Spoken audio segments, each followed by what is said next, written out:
Hello, everyone, and welcome again to today's webinar brought to you by the California Caribbean Chamber of Commerce. Thank you for being here and enjoying our series of trainings.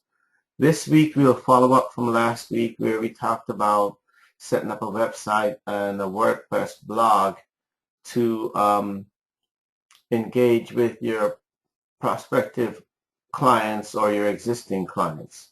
So this week, the topic of our conversation and our training is content.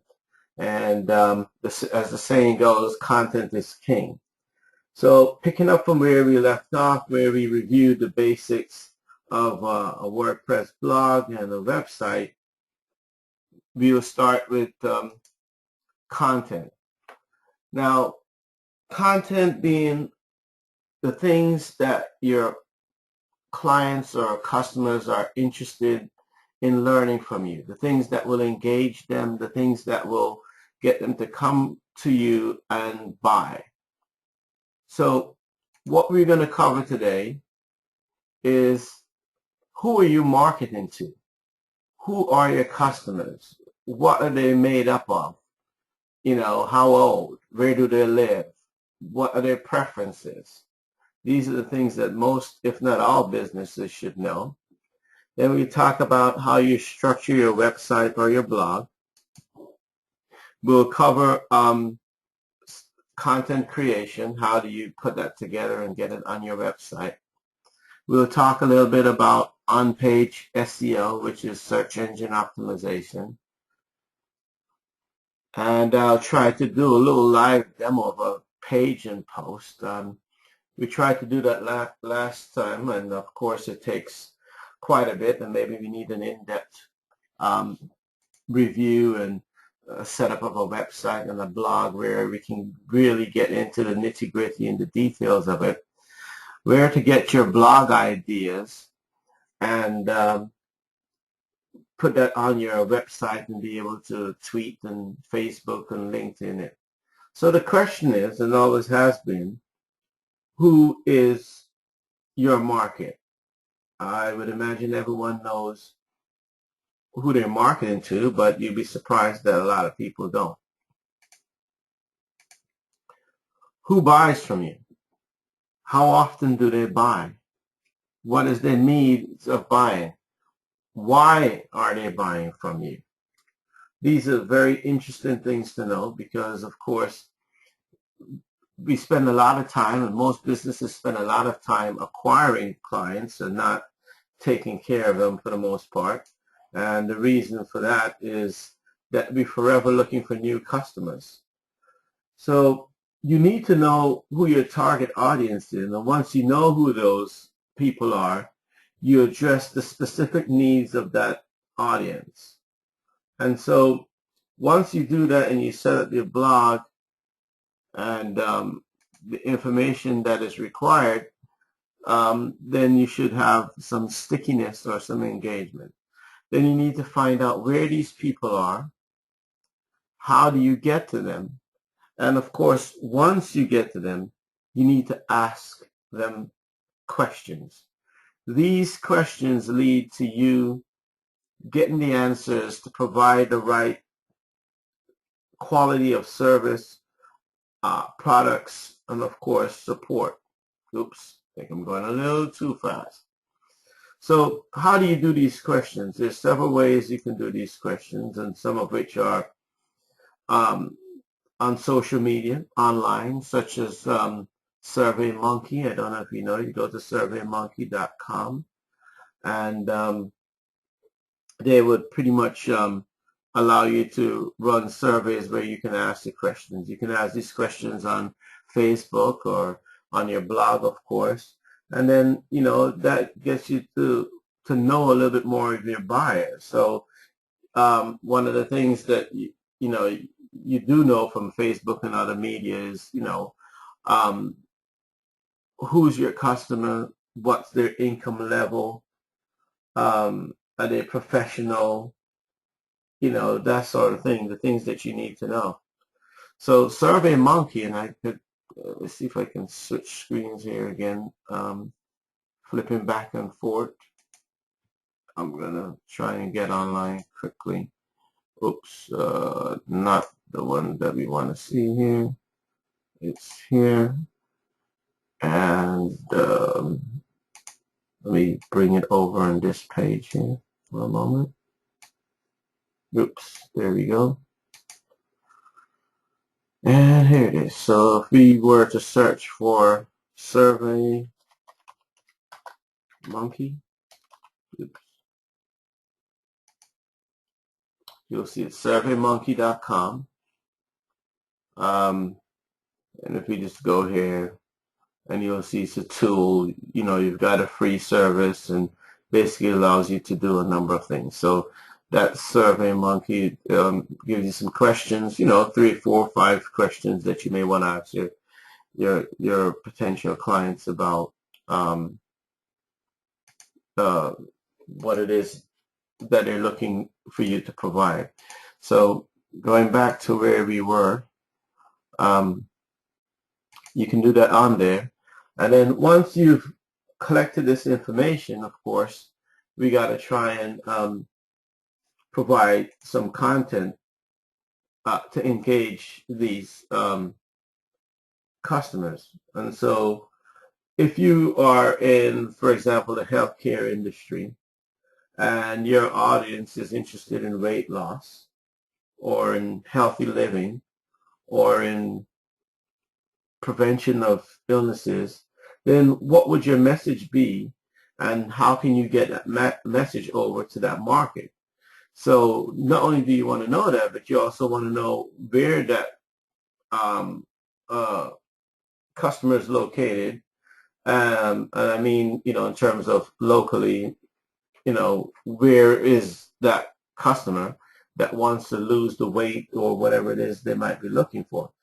So it is important that we understand, where our customers are, and then, of course, provide the information for them. So we got to make sure that our content is credible. There's news and facts. Of course, we can get that every day from, the newspapers and the search engines and other sources like that. Or, of course, we can write our own content, or we can use other people's contents. So here's a quick way of doing it. I'm just going to switch here again and try to get to the internet. So, oops, the wrong one again. So here we go. Here it is. And so, for example, let's go to Google. And notice I use Google a lot because they're probably the number one. I still think maybe YouTube has overtaken them, but no one knows for sure. So if we go to, say, Google News, and you go here, you will find that there's lots of things going on every day. I mean, you can narrow it down, but say, for example, you're looking for information on stocks, or if you're into trading, or if you're into healthcare. So if we go to Google News, say healthcare, for example, then there's a number of different articles that have been written here about healthcare. So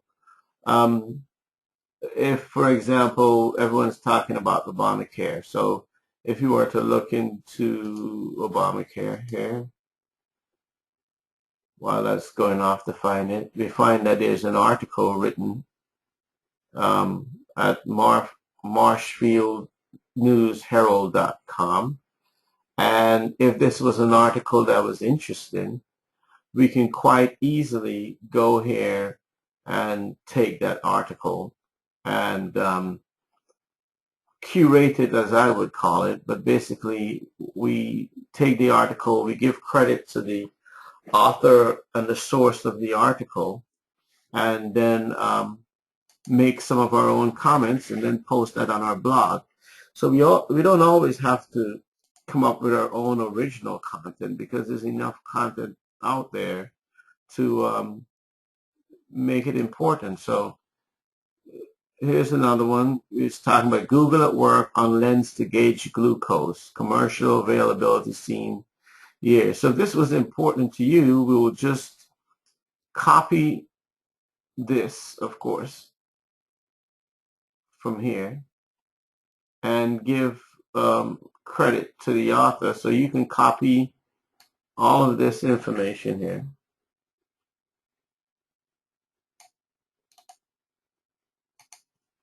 Open a Word document. Let's get the new Word document. Or even we can go for, let's see, let's get the new Word document. Go over here and Microsoft. Ooh, still trying to get to know Windows 8. There we go, Microsoft Word, if I can find it. Oh, here we go.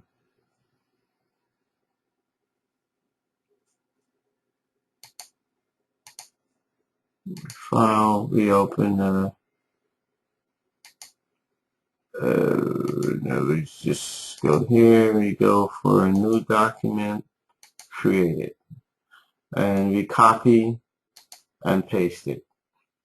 So here it is, we've got Google is joining and developing a contact lens that monitors glucose levels for diabetics. So if you're in this field, you can quite easily take this article. You can come back here to where the article is, copy the source here, make sure you give them credit for it.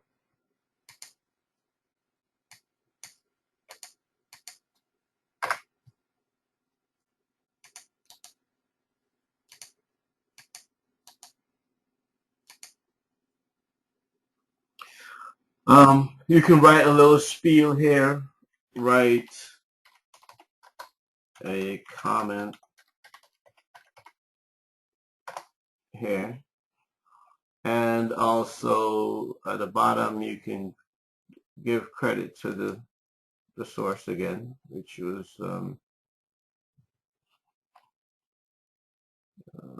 okay. Oh, here he is.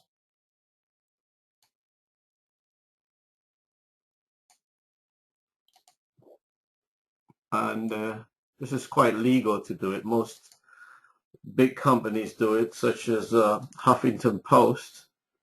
Yeah, if you look at that, most of their people don't write the articles themselves. As a matter of fact, they don't even work for Huffington Post as a full-time employee, but they write articles and they use it and they curate it. So if this is something of interest to you, you see this, and then you can make comments about it, write a couple of things, and then copy and paste this into your website.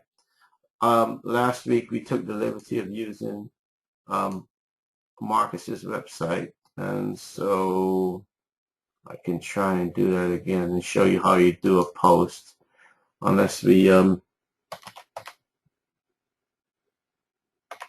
create a new one ourselves, which at some point I think we should have a training on how to create your own site in detail. It will be a lot more than half hour or an hour, but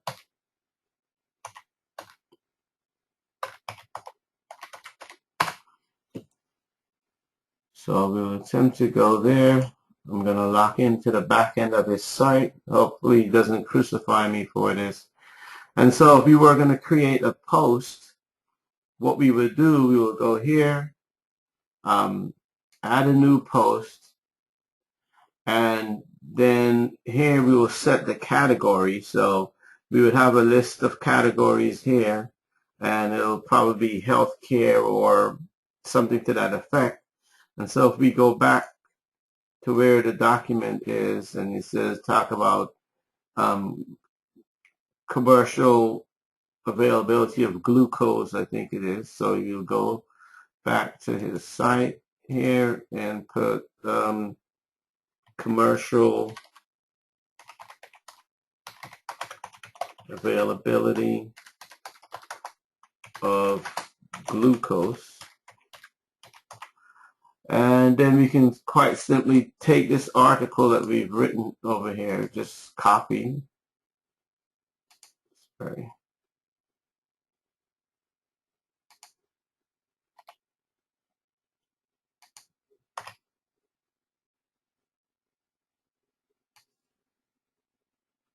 So we copy it all. We go back to the website here, and we simply paste it. It'll be Control V. Oops. There it is. We paste it in. And so you have the information there, and you simply, I'm just going to save it as a draft. I don't want to mess up his website, actually. And then I can preview that in another window here. And we will see, this is his website. You'll see it listed on there, commercial availability of glucose, and here would be your article posted on the internet. And you know, you can add little things about it and talk about it. And so it's as simple as that, putting the content on your website. So of course I need to delete this. Let's delete this, move it to the trash, and so quickly going back over that, the content, you can write it and post it and update it that way.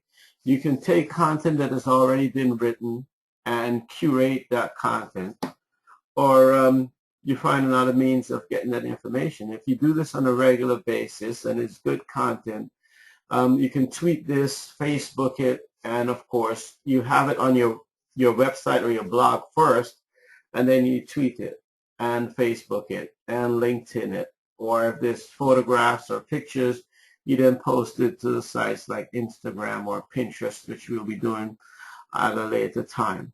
So if I can get back to the presentation, we close this if I may. And get back to, okay. So we talk about credible content from news and facts that are already available, your own content, and of course other people's content. Then we want to consistently do this. So we need to set a schedule that we either blog once a day, once a week, or whatever you think your customers would like to hear from you on a regular basis. Then with that, you must have some engagement. You know, ask questions, have people respond to it. You know, share that information. And so what you find on Facebook, you might get a lot of likes, but there's no one talking about it. The key to it is people talking about what you're talking about or what is of interest to them, because that's what gives them the buzz. That's what gets your stuff viral. So the key thing is to ask your readers what you want. Survey them. Talk to them about it. Get into the group discussion. You know, engage the, you know, encourage the conversation so that you know what to talk about. You know, keep asking the questions that sparks answers. Set up events, contests. You know, of course, I mentioned the Facebook likes and the comments and engaging people, not only on Twitter. Ask them to retweet it. These are the things that you want to do. We quickly went over the blog structure, and so some of the key things we want to look at when we look at the website is we want to be able to make sure the NAP is there. And the NAP we talked about was the name, the address, and the phone number of your business. It must be easily found in your website and preferably in the header.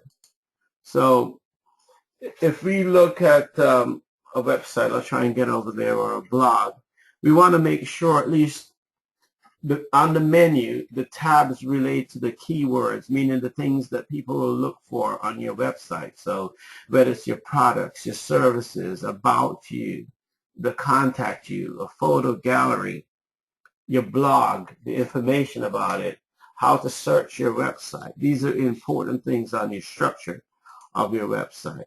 So once we've got one category for each keyword, and your menu and your contact page. So let's see if we can find, I'll switch here back online and see if we can find a website that may convey something like that. Maybe we should look and see if there's one of our members have a website. That who might have a website? Let's see.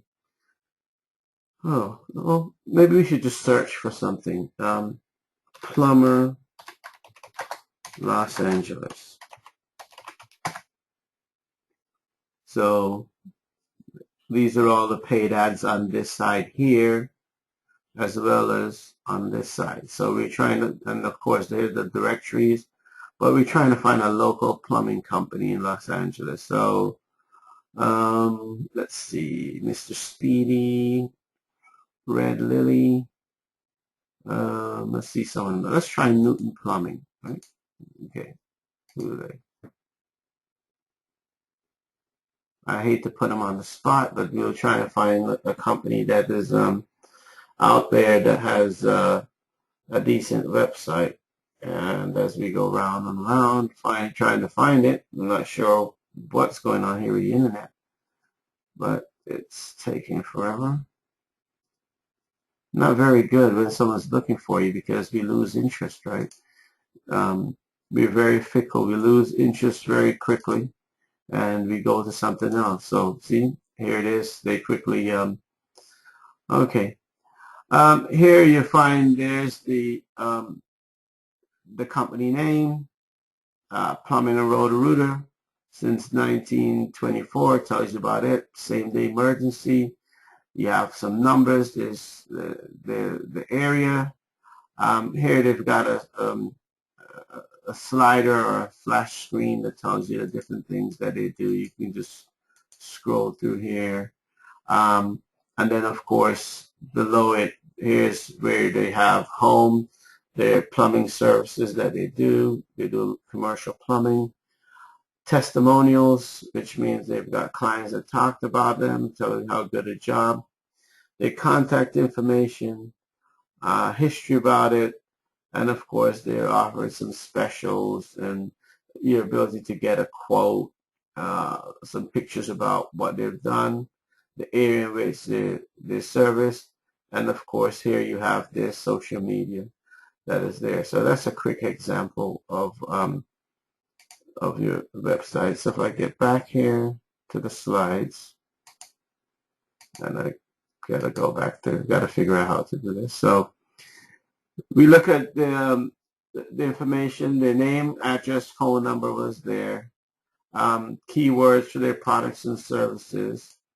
They had a contact page, an about us page. And so after that, we look at their optimization for their search engine. So typically, I would suggest that you have a keyword density of 1 to 1.5%. And what does that mean is, if you are a plumber and you do emergency plumbing and, retrofits and things like that, for every 100 words, you should mention your keyword 1 to 1.5 times. In the past, what we found is that a number of people stuffed their keywords in there in order for Google to think that their content was good, and obviously they would suggest or send the people to that website only to find that they were just trying to do lead generation to get it. So you could be penalized for that. So the key thing is it must be easily read, read by a 10, 11-year-old, um, clear and concise and not too ambiguous. So we can do a little bit more about search engine optimization at some other time. The key thing is, use several things to make sure it's okay. Bold some words, underline it, but don't overdo it. It should be good enough that it's a good read, that people don't think that this was useless. The H1, H2, and H3 tags are basically your headline. So you've got a main headline that talks about emergency plumbing, and then later on it might be a second headline that talks about, something else that you do, and then, a third headline somewhere in there, subhead. Then the alt tags with images is basically when most people take a photo, they would name it something that the camera has, like DSC0.12.jpg, which is a JPEG file, just the way in which it's saved. Well, that means very little to the search engines. They have no idea what's in the picture. So the alt tags and the images basically, if you name it emergency plumbing response or kitchen retrofit or whatever, at least the search engines have an idea what the picture relates to. In addition to that, we want to avoid characters that can be read, such as the quotation marks, the equal, using an ampersand for an and a question mark in the URL. These things are not really good for you or for people searching. Ideally, our descriptions, we want to keep it to 160 characters or less, which is kind of similar to texting, which is like 140 or thereabout characters. After that, it becomes too much in our descriptions. That's that part. And then on page SEO, we're talking about your links. Linking to your Google Plus account, to Facebook, authoritative sites, to other citation sites. We talked about citations last time, where a citation is any place where your name, address, or phone number is listed in a directory. And whether you have a link to it or not, the key thing is that it's there and you have a citation. So you have that. But the key thing with on-page search engine optimizations, if you've written about a specific topic already, what the search engines companies don't like is you talking about it all over again here. What they prefer is a link on that page to the article you have already written on your website. So that's internal linking. So the key is to make sure that you have that. And of course, you want to link to authoritative sites like Wikipedia or Facebook, or if you have links like that, it's great. So when you do these links, you just want to make sure that they make sense, just like anything else. You just don't do it for this, for the sake of doing it, like having a link to a totally unrelated site from the topic in which you're talking about. That don't make sense to you or anyone else, but if it's a way of trying to game the system, it's not a very good use of it. You could actually be penalized for that. So you want to keep it to your articles typically from 400 to 700 words, but of course a good article is as long as you want to make it, if it keeps the interest of your customers there. In addition to that, you want to have a geotag, which is your address, and that way people can find you using GPS and Google Maps and MapQuest and the various things. You want to make sure that the content that you write is written for your customers, your audience, and not just for search engine juice, where the search engine will find you and present you to the clients, because typically if people don't find it of interest, they will go away really quickly. And once the search engines recognize that they've sent potential customers to you and they're there for a very short space of time, then they'll move you down in the ranking, and that's what you don't want to do. So the idea is you're going to get for your website and your blogs, you got to make sure that you research it. You want to find out about what people are talking about in your industries, your competitors, and that's very easy to do. You can go to places like Google, do Google Alerts, type in your subject matter, and they will send you daily information on the topics that's there. You can go to Twitter, see what people in your industry is talking about, or any of your industry mags. Look at those conversations in their groups in the forums, and of course you do that. In addition to that, there's PLR, which is private label rights. You can go get information from places or people who've already written information on your topic or on your niche and use that. I've mentioned Google Alerts. And of course, again, always ask your customers and the people that are interested in what you're talking about. They're the best to know what it is that you should be writing about. Tie all that into, what people are talking about. You should have some great ideas for content. So we've come to the end of Content is King. I know it's quite a bit, read it, listen to it, go over it if you have. And of course, you're more than welcome to contact us with any questions that you might have. And then at the next time we meet next week, we can then look at how you start to drive traffic to the site once you've got your site up, written a few articles, and now you want to make sure that you drive traffic to it. Traffic meaning your existing or potential or new customers. Oops. So here it is. We've come to the end. Let me go back here and make sure that if you have any questions or you need to know anything else about it, please contact us at the Chamber. Thanks again and have a wonderful week.